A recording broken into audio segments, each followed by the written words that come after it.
Nom nom nom.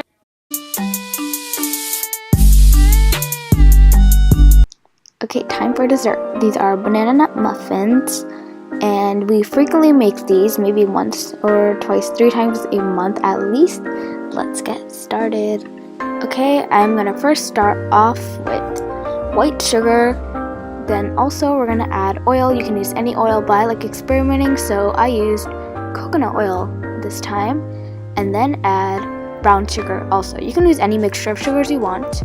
And now we're just going to whisk it together until it's fully combined.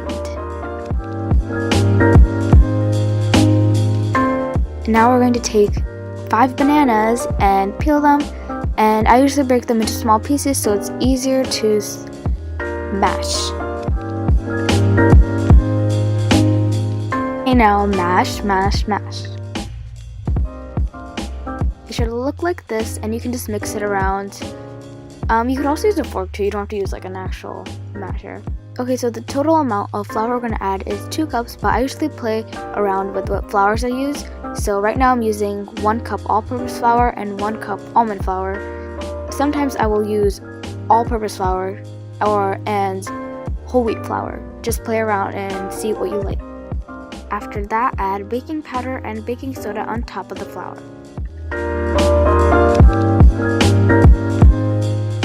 Now carefully combine all these ingredients together without overmixing.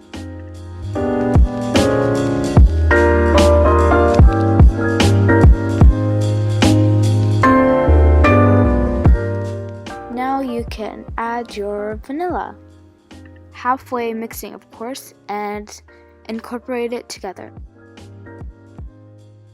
Okay, so this is a matter of personal preference, but I'm going to make half or almost half without any nuts and just plain. To the rest of the batter, I'm going to add pecans to it and mix it in. I usually break them with my hands, but it's smarter if you hit them with a rolling pin or something to make it faster. So you can just finish scooping in the rest of the batter into your tin-lined tray.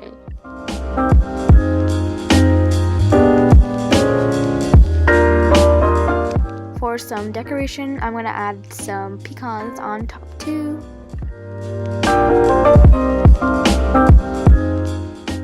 Now bake it in the oven at 350 degrees Fahrenheit for 25 to 30 minutes.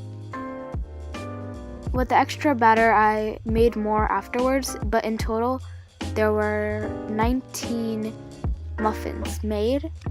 After they're baked, you can check with a toothpick to see if it comes out clean. That means it's done.